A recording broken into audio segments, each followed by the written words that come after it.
Car crash cases, defective products, dangerous drugs, injuries, and abuse. Across the state of Alabama, the attorneys, proudly sponsored by the law firm of Hollis, Wright, are here to serve you.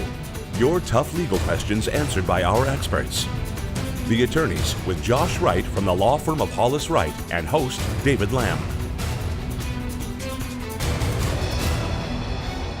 Good evening and welcome into the attorneys. Thank you so much for spending some time with us on this Sunday evening. Our topic of conversation tonight is something that we believe will be of interest to you and spark some questions. That's what we love hearing and getting your feedback. Ways you can do that, you'll see displayed on the screen all throughout the program.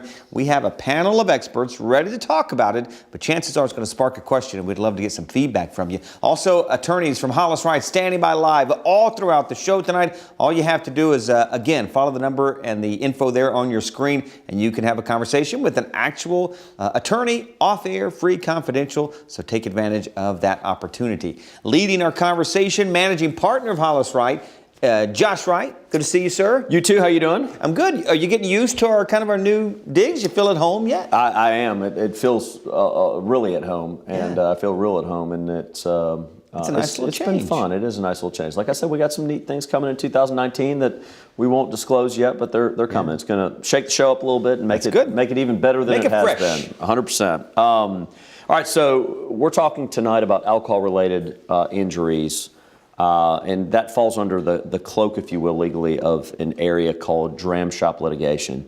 And in my law firm, there really is nobody better at this than John Spade, one of our lawyers. John has worked side by side with me on cases and has helped develop his practice in this area and does an outstanding job. He's got a bunch of these cases going right now. So when I've got questions about Dram Shop litigation, a lot of times I'm going to John saying, hey, what do you think about this? And he can answer those questions. So first of all, welcome, as usual. Thank you. Thanks for having me, and thank you for the kind words on the introduction. Happy to be here. First time on the new set. I really do like the new digs. Looks good. Looks clean. I like it a lot. And you look good in it. So that's the key, right? I do what I can. All right, talk to us a little bit about this topic. Pretty broad, but it kind of falls under several statutes. Tell us a little history about the statutes and kind of how alcohol-related claims are prosecuted in Alabama. Absolutely. So prior to the early kind of 1900s, there was no real cause of action against somebody who was selling, furnishing, distributing alcohol to people who were intoxicated or to minors. And so around 1907, 1908, a couple of statutes were passed by the legislature, one of which being the Civil Damages Act, Alabama Code 6570, and then the Dram Shop Act as well, Alabama Code 6571. And those statutes created a cause of action against a person who was selling or distributing or furnishing alcohol either to minors or were selling, furnishing, distributing alcohol in contravention to law, which most of the time is somebody who's visibly intoxicated. Yeah. So, when we talk in terms of visible intoxication, there are a lot of ways in these cases, David, that we're able to prove visible intoxication. And this arises most often in a restaurant, bar context, sometimes convenience store context. Someone comes in, is visibly intoxicated, and they desire to purchase alcohol. Well, the law prevents them from doing that because it protects anybody that's injured in person, property, or means of support. So if you have a father that passed away related to an alcohol-related injury, you have the ability to bring suit against the entity that overserved him. Okay, it seems a little inconsistent with the way the law generally works, but there are support claims that are still available. And the concept generally is that we want to prevent those that are providing alcohol from providing alcohol to someone that's visibly intoxicated. There are a lot of different ways you can prove visible intoxication, one of which is through witness testimony. One is from what we call the bizarre acts of the intoxicated party. How was the person acting? Were they acting inconsistent with what they normally would be? Were they boisterous? Were they loud? What were their actions at a facility? What were their actions when they purchased the alcohol? also through forensic evidence, and sometimes even, and forensic would be, of course, blood alcohol concentrations, those types of things, and then sometimes through habit of the facility for over-serving alcohol. So there are a lot of ways to prove visible intoxication, and people just think, well, it's got to be a witness, right, that saw it, and they say, well, this person's visibly intoxicated. You can prove it a lot of different ways. So lawyers that practice in this area of the law learn how to navigate through the evidence to support visible intoxication. I think I've explained that kind of the way you would have explained it, but I mean, at the end of the day, you do what you can to prove visible intoxication through the different elements that you can meet. Absolutely, and every case is different, every case is unique. Sometimes you've got a BAC, and the BAC can be so high that it's pretty straightforward that the person who purchased alcohol 4 hours, 5 hours before the BAC was drawn would have been visibly intoxicated at that time. You can prove that through expert witness testimony. Sometimes you don't have the benefit of having BAC, and so you have to go through other avenues. Eyewitness testimony, like you mentioned, is a big one. The habit of the establishment over serving people on a kind of a regular basis can come into evidence. So there's a lot of different ways that you can get there. BAC is kind of the gold standard, more or less, that everybody always hears about. But that, just because you don't have that evidence doesn't mean that the case is not viable at that point. Mm-hmm. This is a subject matter that kind of affects a lot of people and a lot of experiences, and some of the questions that we've got folks who've actually kind of in the middle of this right now. A question here: if the drunk driver who caused my accident was a teenager, can I still file a claim? Good question. Yes, you absolutely can. And that would kind of fall under the Civil Damages Act, would be your kind of conduit or the way that you would pursue that claim. And it'd be against the establishment most times who served or furnished or gave the alcohol to the minor. Civil Damages Act is a strict liability. If they're a minor and they don't have any sort of evidence that they provided a fake ID, for instance, then it's strict liability against that alcohol convenience store who provided the alcohol. John, talk a little bit about circumstances, and let's do this. I think it's time for us to go to break. Let's go to break, but when we come back, I want to talk a little bit about whether minors can, whether adults who serve alcohol to minors at social gatherings can be held responsible. We'll go to break. We'll head to break. We'll be right back. More of the attorneys coming right up.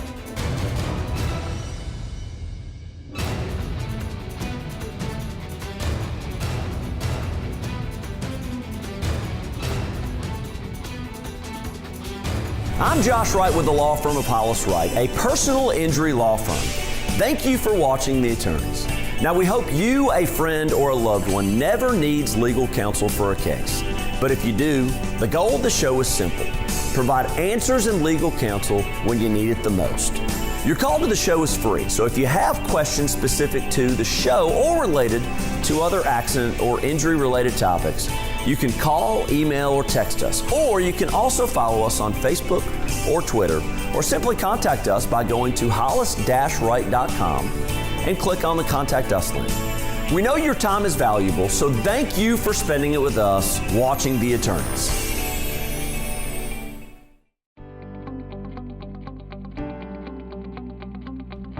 It's common for a potential client to ask, there are many great firms out there. What separates Hollis Wright from other law firms?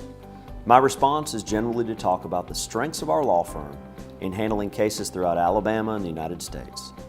That we've recovered through verdicts and settlements, hundreds of millions of dollars for our clients. That we have financial resources to hire any required expert and to take their case all the way to trial, even if it costs us hundreds of thousands of dollars to do so. That we settle cases for top dollar before trial is needed because the insurance companies and defendants know we have the ability to take a case all the way to trial. That we handle cases only on a contingency fee, which means we never ask the client to pay any costs of litigation whatsoever and only recover those costs in a fee if we win for the client. That we have a staff of more than 20 employees that help us litigate cases from start to finish. That we've had a television show on NBC 13 for 6 years that answers thousands of questions to citizens for free each year. But what I've learned in the last 20 years as a trial lawyer is that clients want more and deserve more than all those things. Those things are expected of each law firm they consider. So with that wisdom, what I tell clients now is simply this. We are a family-oriented practice at Hollis Wright, just like their own family. That we are a team-oriented group that engages in team-building exercises and team-building events because it helps our clients win cases. That we are dads and moms and brothers and sisters. That we are former Alabama trial lawyer presidents. That we return every single telephone call from every single client. That our bedside manner is second to none. So what really separates our firm from others? We're balanced and well-rounded, and as such, we relate to people not just as lawyers, but as compassionate human beings. Human beings that know what it's like to face a day in court. We are advocates, we are compassionate, we are tireless. We are, simply put, Hollis Wright.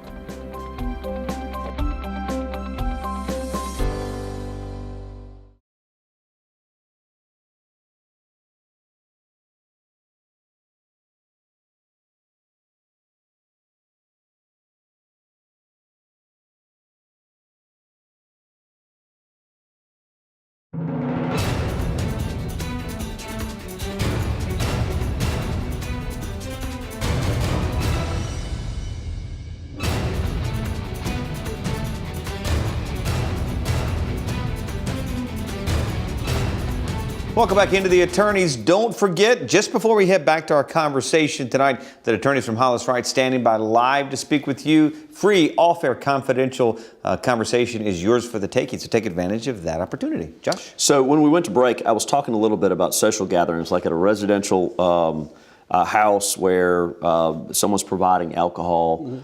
Talk a little bit about whether or not that generally falls under the Dram Shop Act, or when it can fall under the Dram Shop Act.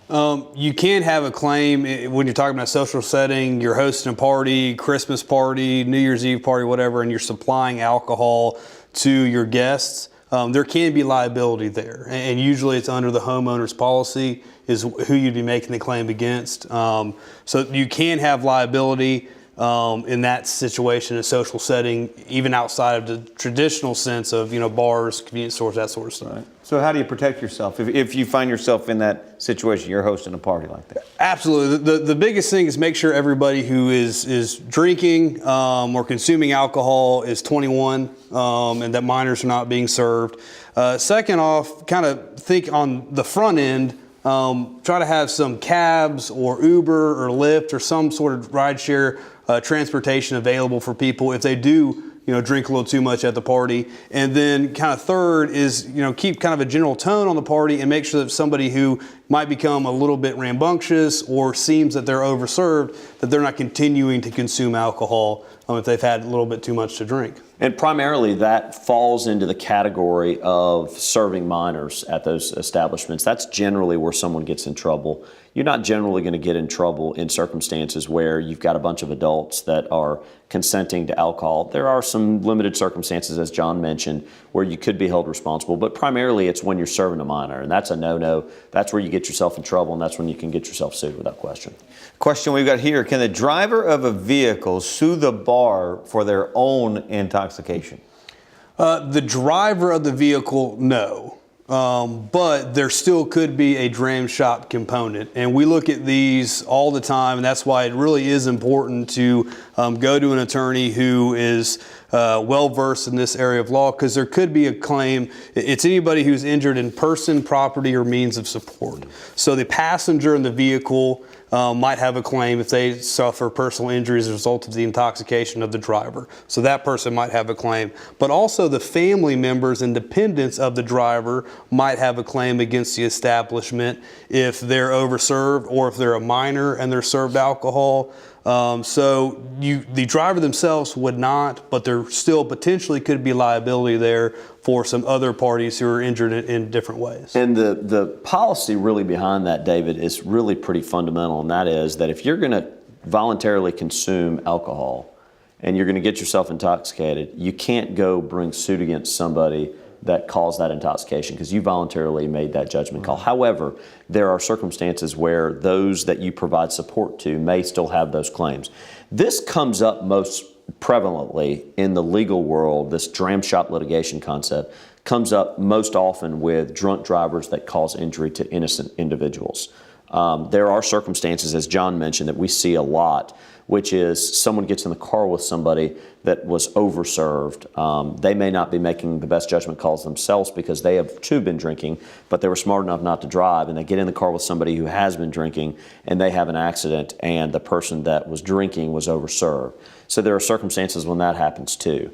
With today's world of Uber and taxis and Lyft and all the other companies out there, I've got to think that the DUI numbers have gone down, at least in the major metropolitan areas, but there's really no need for someone to operate a vehicle while intoxicated with how inexpensive it is to take some of these services to get home, and it can solve and prevent a whole host of legal-related criminal issues and civil. And David, that's one of the things I did want to mention today that I think is important. A lot of times, and John can help explain this too, a lot of times these cases may come in and be evaluated from a civil perspective, but there is the collateral criminal case ongoing where someone caused a catastrophic injury to somebody because of an alcohol-related decision, and there's a criminal prosecution ongoing with a civil prosecution. I know you see that a lot in your practice, and a lot of times you're sitting tight letting the criminal prosecution move forward so you're not doing any damage to the DA's work that they're doing.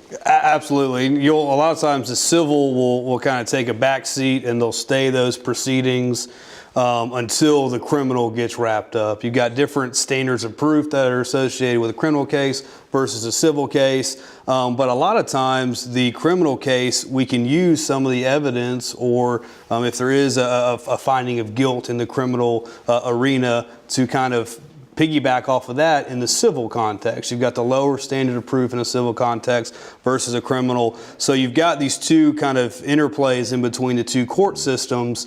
A lot of times civil, unfortunately, has to sit there and wait for the criminal to get done, but there is a definite interplay in between the two cases. I've got a case going right now, David, where there are 3 people that passed away in the accident, and the criminal defendant has already pled guilty under oath and sentenced. So that guilty plea is obviously being used in my case to support the fact that the person is admitted to consuming alcohol, being intoxicated, being overserved, causing that catastrophic injury.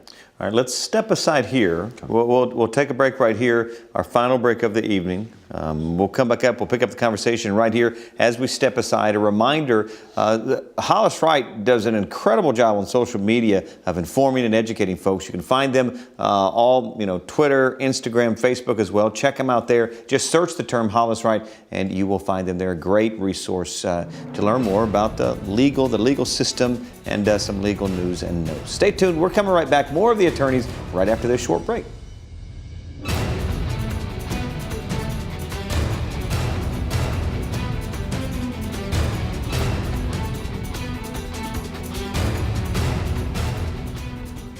I'm attorney Bobby Bell with Hollis Wright Law Firm.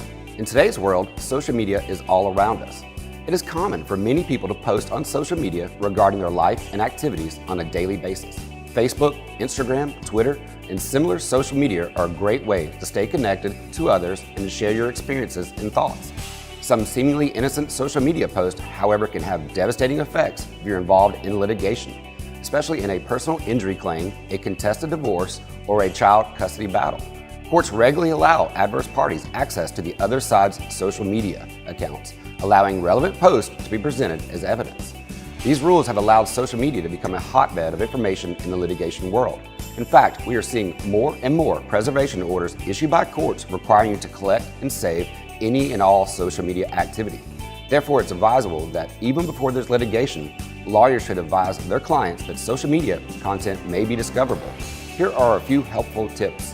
1. Do not post anything about the case. This includes posts regarding conversations or meetings with your attorneys, remarks about your injuries, negative remarks about the opposing party. Do not post anything you would not want read in open court to either a judge or jury. 2. Avoid new friend requests from people you do not know. Many law firms and insurance offices may attempt to have employees follow you on social media in an attempt to gain information. 3. Limit adding new photos, check-ins, photo tagging, etc.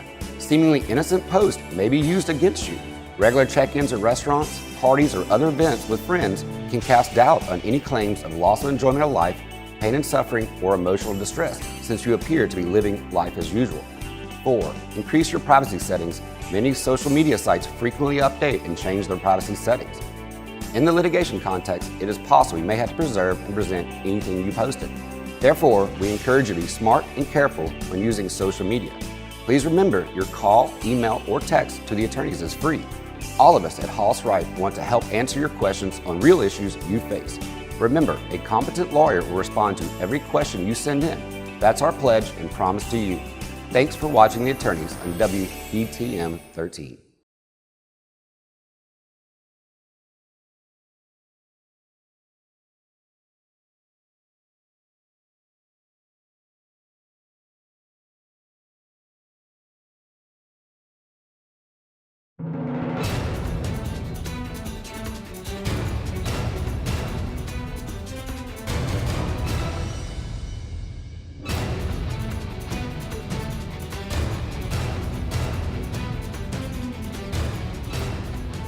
Welcome back into The Attorneys. This is our final segment, so the clock is ticking. If you want to get in touch with us, connect with the law firm of Hollis Wright, or speak with those attorneys standing by live, about 7 minutes to do so, so you better get on it. Hey, back in our conversation, a question we've got here about insurance for bars and restaurants. What types of insurance do bars and restaurants have, and how is it different from the insurance we're kind of used to, residentially? Well, the Alabama legislature has required somebody who is serving or furnishing alcohol to have liquor liability up to $100,000 in coverage.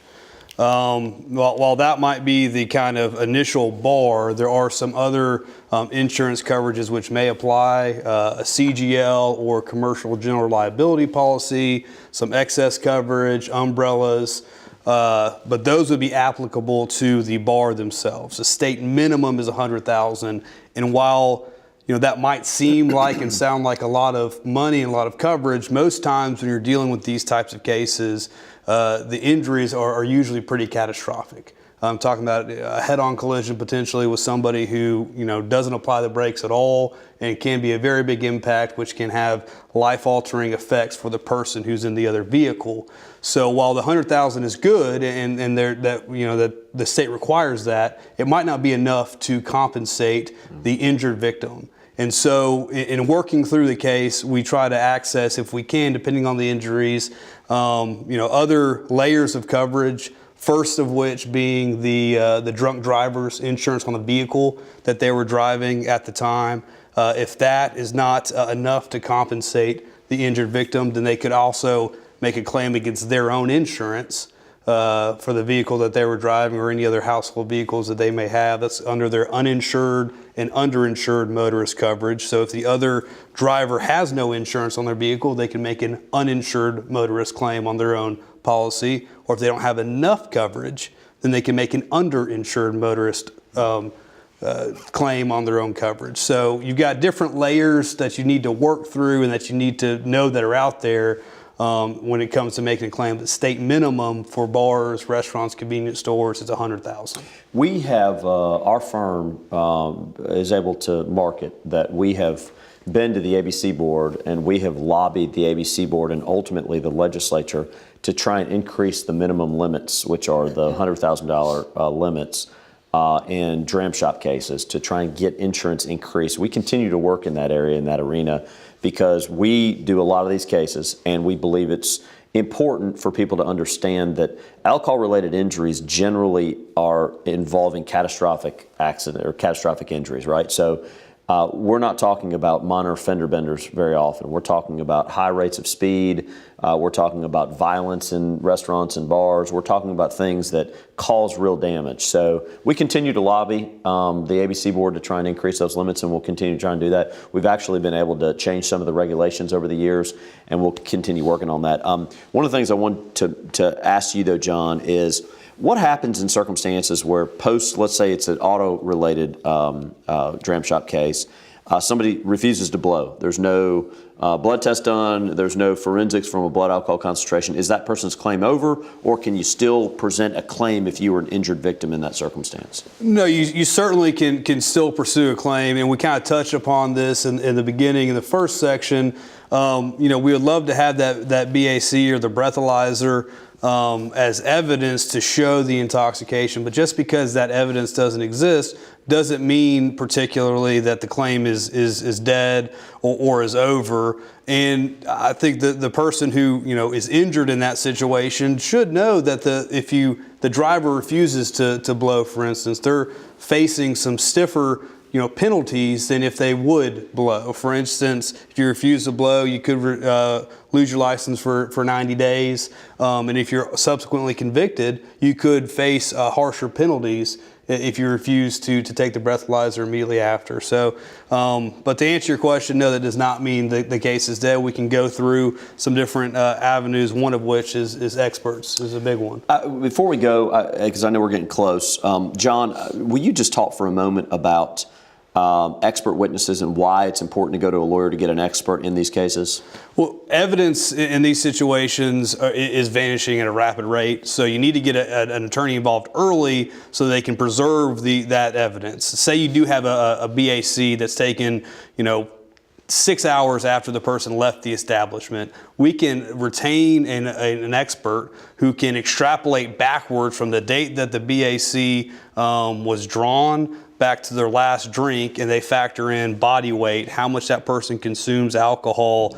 Time, of course, is always a big thing, and they can extrapolate how quickly the body metabolizes alcohol to really get it down to within, at pretty freaking close to what the BAC was when that person was served or when that person left the restaurant. And it's just a good example of why you want to get an expert involved early and get counsel involved. Right. Just about out of time. A couple of minutes remaining, but a final thought from both of you. And John, if you would, you go first. I kind of touched upon it a second ago. It is important in these type of cases. I know we say it a lot, but it's important to get somebody, an attorney, whether it's us or somebody else, involved early on, because the evidence that's needed to pursue these claims can disappear if it's not properly preserved. Yeah, we didn't touch on it significantly, but there is an area of this law that's super important called joint tortfeasors. Alabama recognizes joint tortfeasors where if you have multiple parties that contributed to an event, you can hold them both responsible, and you can collect against any of them or all of them or one of them. And so if they're joint tortfeasors, you can use that as a lawyer to your advantage. And a lot of times you'll have a drunk driver who the jury is going to take to the moon in a case because they've made a really, really bad decision, right? And then you've got a bar, and if you hold one's responsibility against the other and try and collect against the other, against the bar has more responsibility. So getting to a lawyer to understand how joint and several works, how to use it to your advantage, how to use it to the advantage of the client is super important. Enjoyed the time tonight, gentlemen. Yeah. Nice job. Thanks for having me. Good ground covered. We appreciate these two being with us. We also, as always, really do appreciate you being with us each and every week here on The Attorneys. As we kind of wrap things up, a reminder of how you can get in touch with the firm. They return every single call, text, email. So go ahead and get that in and get that to them, and you'll hear back from Hollis Wright. Thanks so much for being with us. We'll look for you next week, in fact, right here on The Attorneys. Thanks for watching The Attorneys, sponsored by Hollis Wright.